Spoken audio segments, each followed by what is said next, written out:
Dan, meanwhile, he's always trying to be like, oh, I don't know what's going on. But I love that Phaedra was like, both of you. Both of them? Oh my God, Nicole, that was my... When she spoon like a BB moment, which is like a beautiful black moment. Did we get any of those in this episode?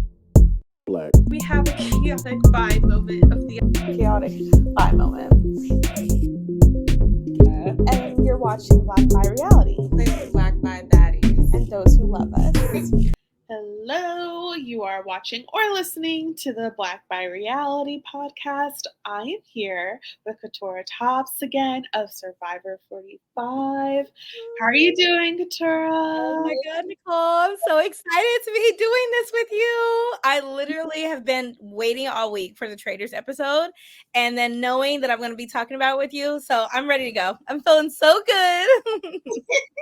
For people who are maybe not even like who haven't seen our interviews and everything, which you guys should see. I got to talk to Katurah already twice. What have you been up to since Survivor, real quick? Yeah, I will say, by the way, anybody who hasn't seen our interviews definitely should watch it, because I was going back, actually uploading things to my YouTube channel this week, and I was like, oh my God, I have to upload some clips from our interviews. They are so good. It's literally the most, I would say, like, full spectrum interview that I've done, where like I feel like we touch on a little bit of everything and like hit the real stuff that's not just talking about Survivor gameplay. So yeah, I love that. And then since Survivor has aired, honestly, I'm just taking time to figure out what I want my next steps to be. I know that I don't want to go back to like traditional like working in a law firm for a minute. Like my heart still needs to heal a little bit more. And so luckily I feel like I have the space to like take this year off and just play and do creative things. And so I'm so excited. I'm like getting my YouTube channel going and a lot of good stuff happening. So I can't wait to like have everybody see how this journey goes. Because first I gotta like give all this behind the scenes Survivor stuff. You know what I mean? Like I gotta upload all of the like, here's what happened when I was making fire in my Brooklyn apartment before I went into the game, and like all of this crazy chaos that I feel like people will love. And then just like talk about my life and connecting with people and talking about my story. All of that's coming. So I'm super excited. Very excited to see it. Definitely subscribe. I'm going to have links below so you guys can do that. All right. So the Traitors is on. We've already had 4 episodes. I know we can't. We're about episode 5, but before we get there, what has been your like grand reactions to what has gone on before? You already know I was obsessed last week at the end of episode 4 when Phaedra read Poverty. And so the crazy thing is, just a little like scene setting. You know, it's hard because now I'm in the reality TV world, right? Like I feel like I'm a part of it. Like I know these people, even though I don't know these people, right? And I just remember when Larsa, I don't know what episode it was, but it was early on, and Larsa started like targeting Parvati. And I was like, tread lightly, Larsa. Like, Parvati's our legend. Like, we love Parvati. Don't you just come after Parvati? And was already in defense mode. And then Parvati started going after Phaedra. And I was like, wait, I'm torn.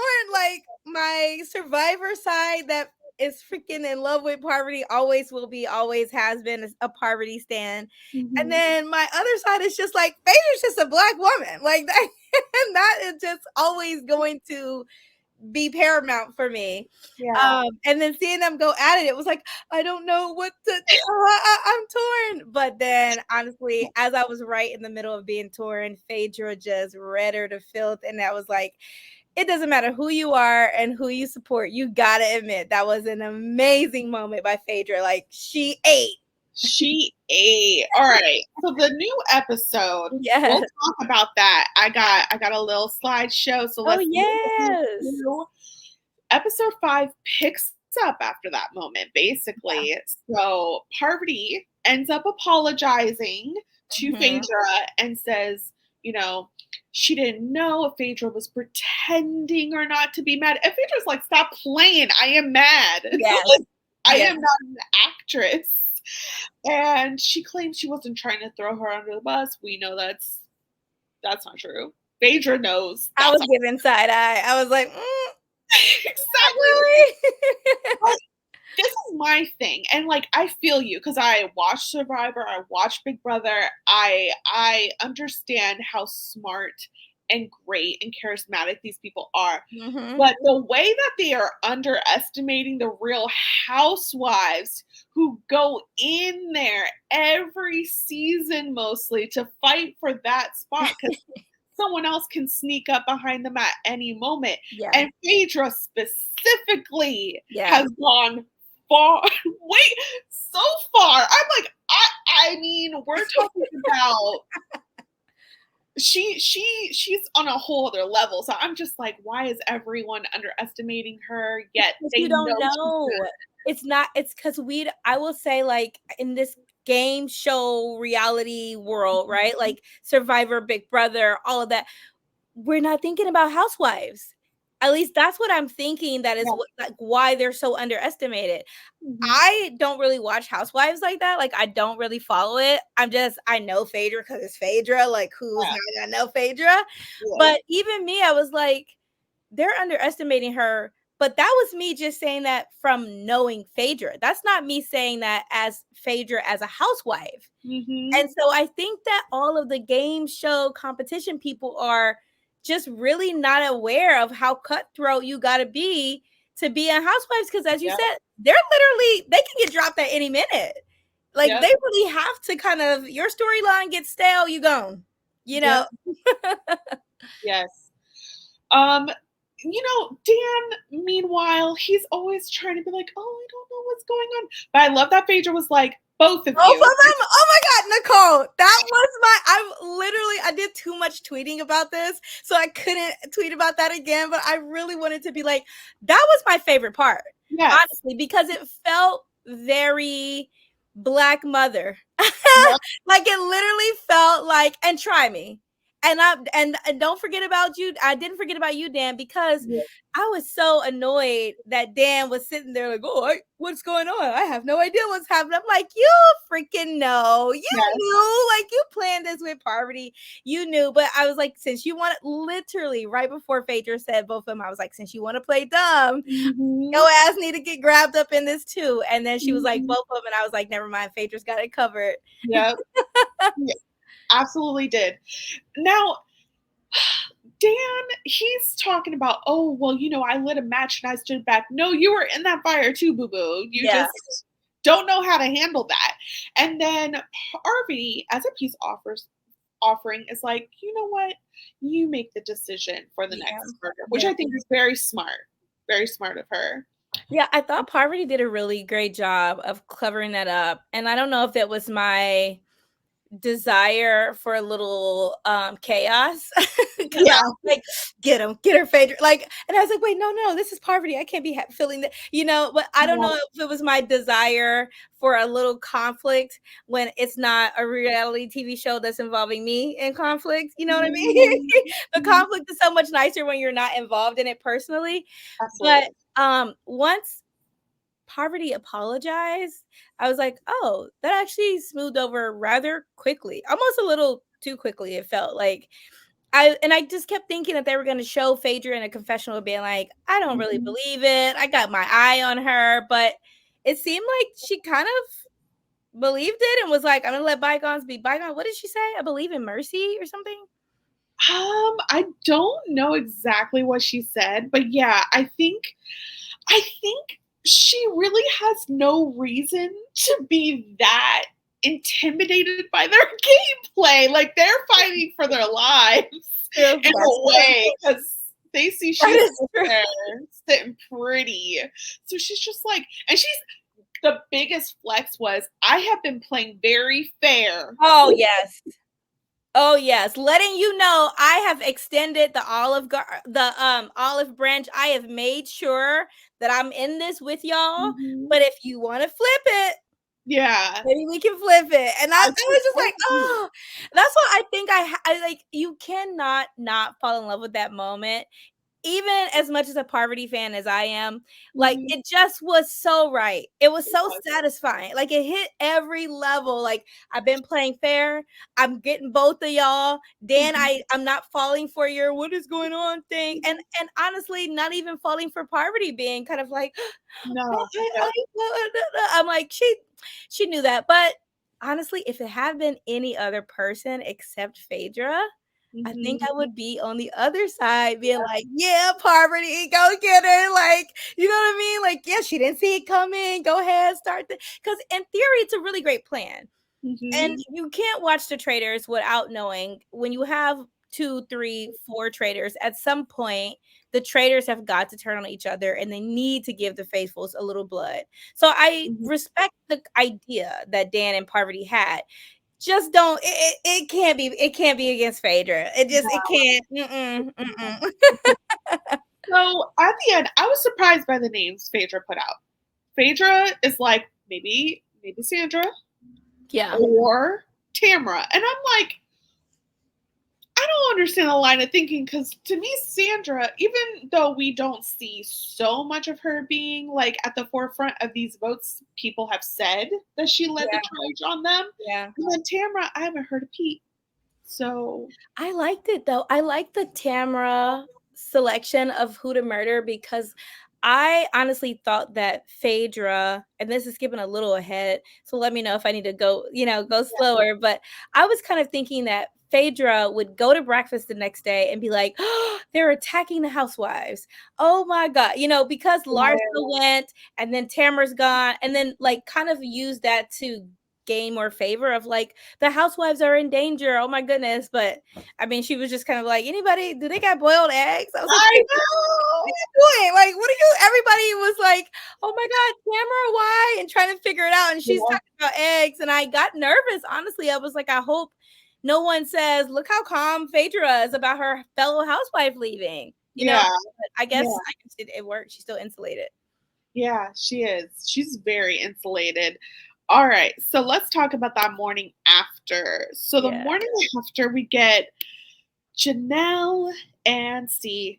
Ooh, I like these pictures. This is good, Nicole. So, Janelle, she's like, I don't think the housewives are capable of carrying out murders, which is like, okay, girl. Yeah. Peter and John joins them, and Peter says he thinks Dan is a traitor. So the heat is rising. Yeah. Everyone else is trickling in, and we find out, oh my goodness, as you said, Tamara is murdered. Finished. Okay, I was kind of dying because the way some of these people were like, this means nothing. They probably couldn't settle on someone to pick. I'm like, damn, if I'm Tamara sitting at home. Oh my God. I think it all the time. I'm like, if I'm ever on these shows and people are like, or even the way they do with Kevin, they're like, he's so dumb, like he could never be a traitor. Yeah, and I'm like, or when Tamara's gone, like this is a waste of a vote. Nobody would, and I'm like, damn, that sucks. I think about it for every single person when it happens. Yeah, I think I don't watch Bling Empire, but I think this introduction to Kevin is so interesting and so funny. He was on another level this episode. But first of all, let's go back to Tamara. Yes. Every murdered faithful gets their moment. She sits down, she gets the letter, and she starts crying. Yeah, I know. Like, that was sad. What? Yeah, that was sad. She said this was way worse than the housewives. I don't know. Really? I didn't even know she said that. Yeah, she said, I didn't know it was so cutthroat. I just hope it's not a housewife in there that murdered. Yeah, I know. That was a little sad. But honestly, it's like if people have that reaction to her, good on Phaedra for picking a person that there won't be a major ripple reaction. You know what I mean? Like, I hate that that's true for her. That sucks. But you kind of got to make your mark in these places, you know, make your mark or get murdered. Yeah, exactly. At first I was like, this is such a bad mood. Because, like, I think I'm still in, like, the game, thinking of what the gamers are doing. And when Janelle broke down all of those alliances, I was like, okay, they're going to do the numbers thing. And therefore, the housewives really need their numbers. Yeah. But it's like, yeah, she killed one of her own. And she's like, guess what? CT's my boy. And I'm like, okay, so she's just going to be good. She ain't worried. That's what I was thinking. I was like, honestly, Phaedra kind of gives me the impression that she has insulation beyond just the housewives. Yes. And honestly, the way people are kind of talking about the housewives as a group, it may be in her best interest anyway to have that. I remember even earlier, Janelle was like, Phaedra can't go, like, I'll be devastated, you know? Yes. CT and Phaedra in this episode are like, oh my God, they're loving each other. So I just feel like Phaedra's doing a really good job of like, I'm in everybody's little pot, and so I'll be fine.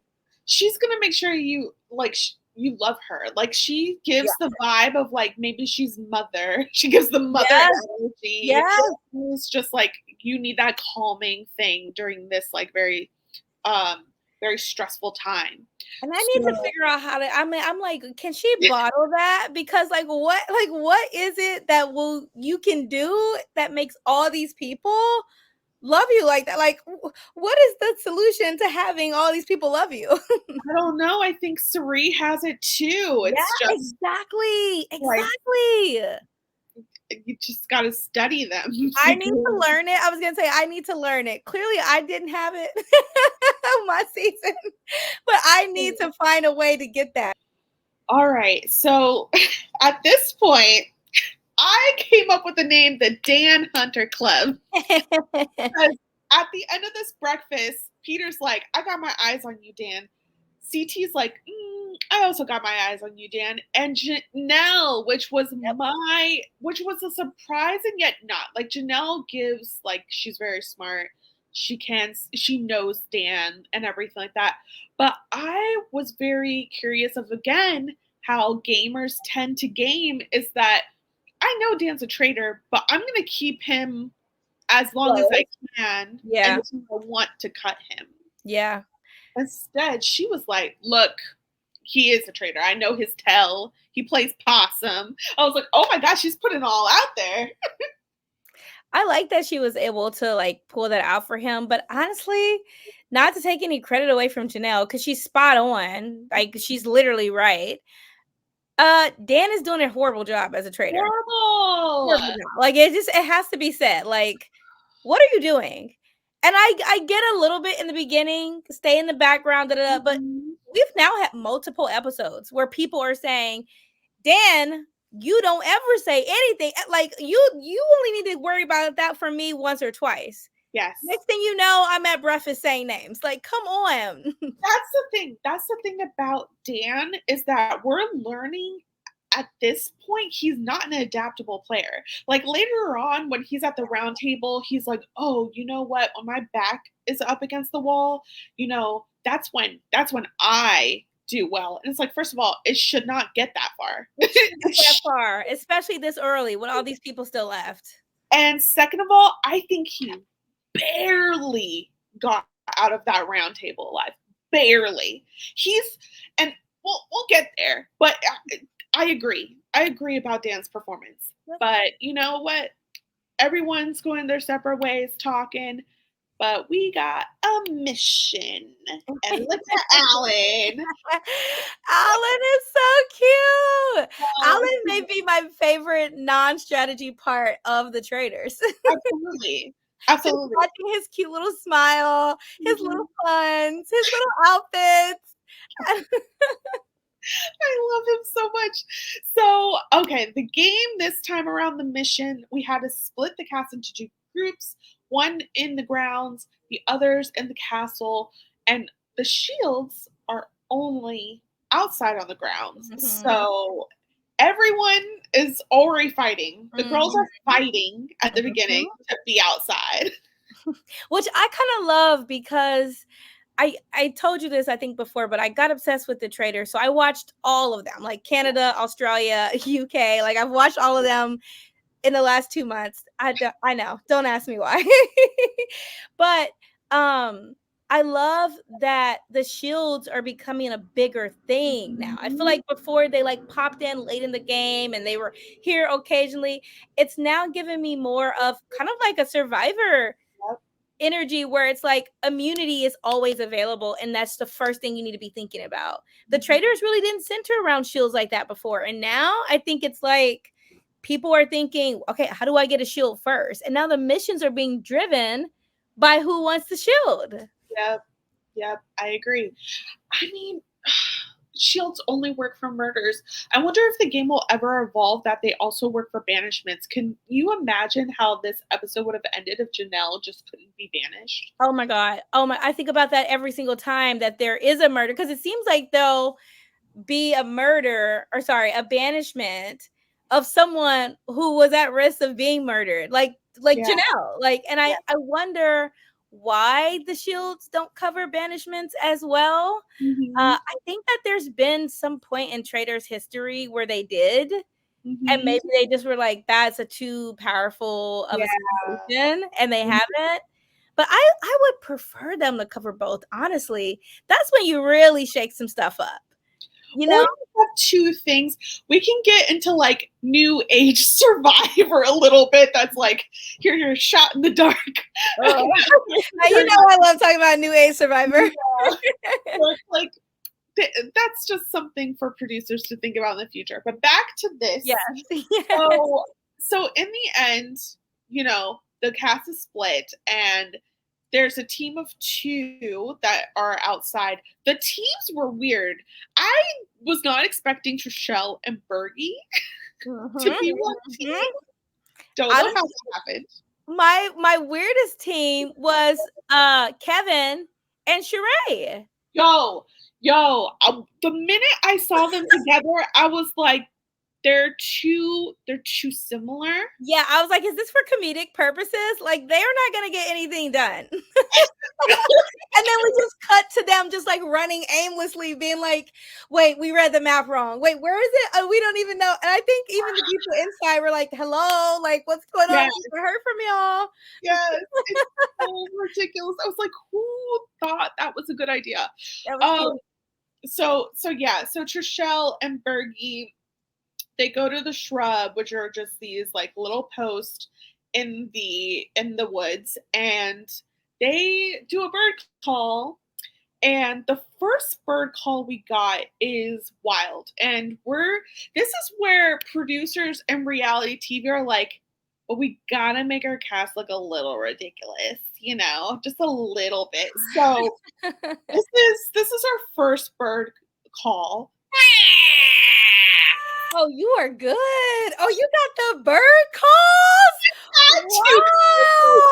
Wow. What is that? This is attention to detail like no other, Nicole. Totally impressed.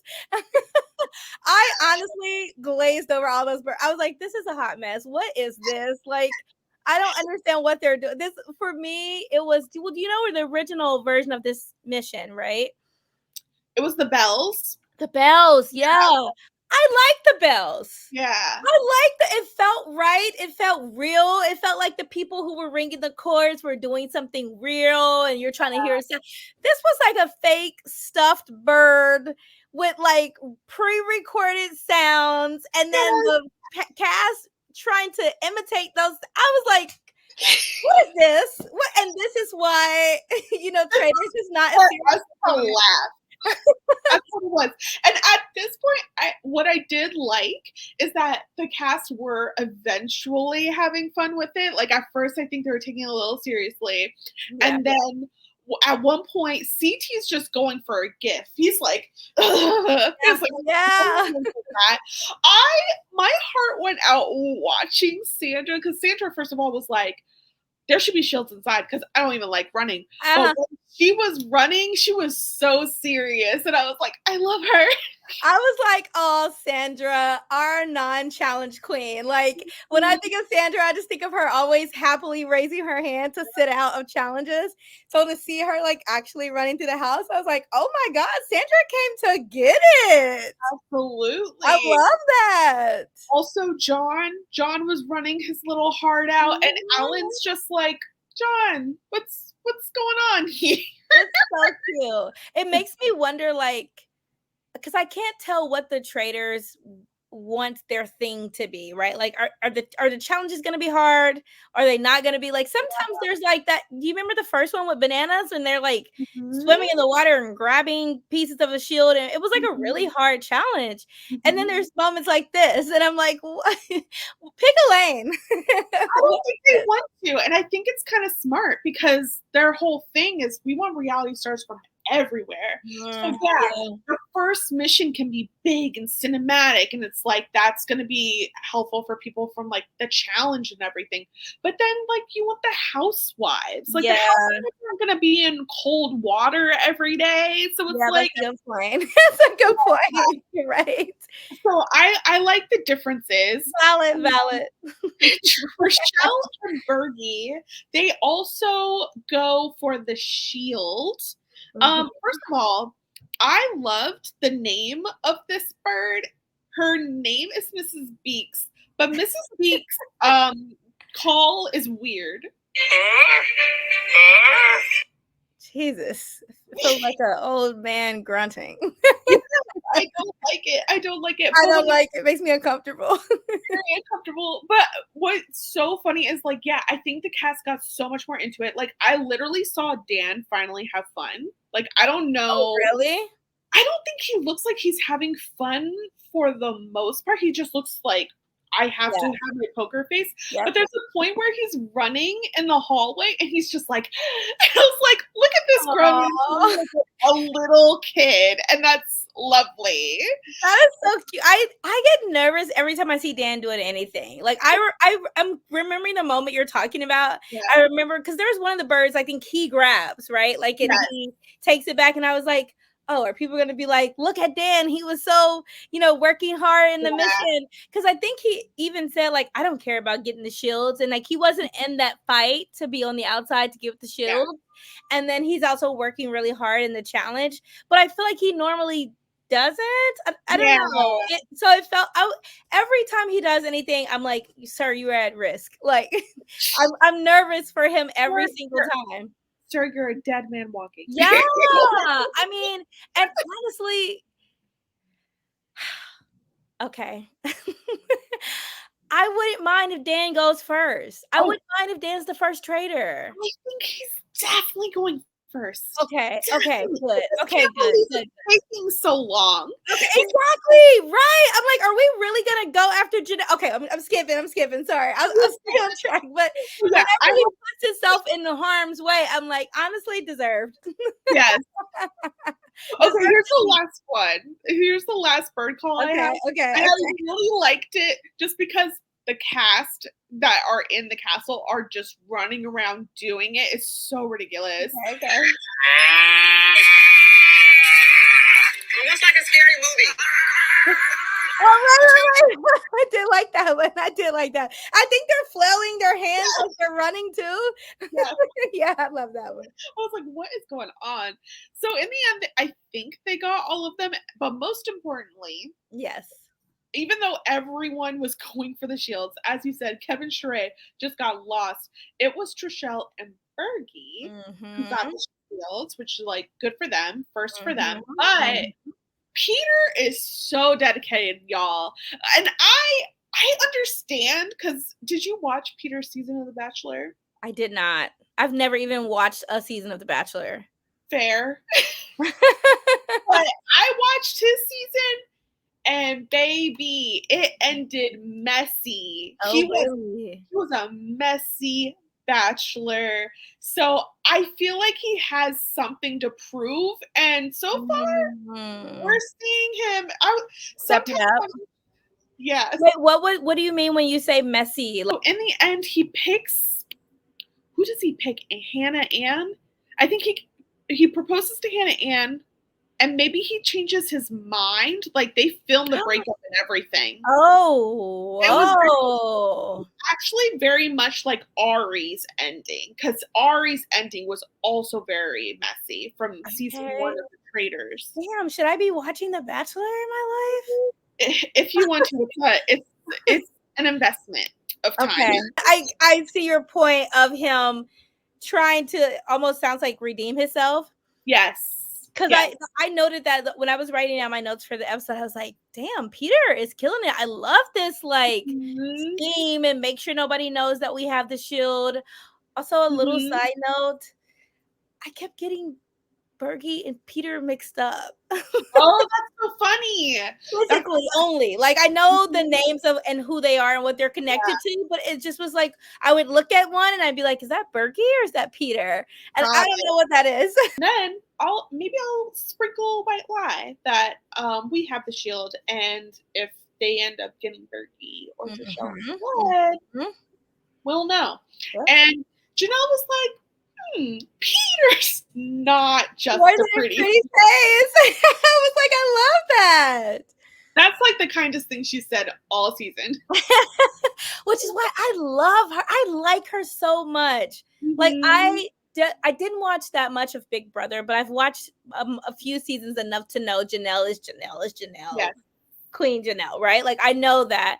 But I just love how she's so just hard hitting, which is crazy because in contrast, I understand that Dan has this big reputation that precedes him. I understand that he's won Big Brother. I've never watched his season, but I'm kind of looking like I would much have rather Janelle be a traitor than Dan, because I feel like she would kill it more than he is. Probably, but I know why they picked it. Like, people were so excited when they saw Dan. They absolutely wanted him to be a traitor. They love him. He's loved. Okay. Absolutely. The Big Brother people love him. He's, like he mentioned, like, I think it was like in solitary confinement as a punishment after a challenge. And then everyone was like onto him. So he came out and he was like, this is my funeral. I'm gonna put a funeral for my game. I'm dead. And then he went on so far. They were like, then that was the season he won?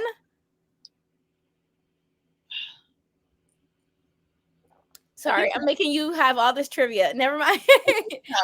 I think so. Okay, wow. Okay. Yeah. So it was just a big he's a Big Brother legend. Absolutely. Got you. Okay. All right, we're going inside. All right, everyone. Thank you for listening or watching us on YouTube. Unfortunately and fortunately, I had a lot of time with Katurah talking about this episode, but I had to cut it in 2 parts. So if you can go and check out either the podcast feed that you're in or on YouTube for part 2, go ahead and see all of our reactions to that dramatic, messy round table.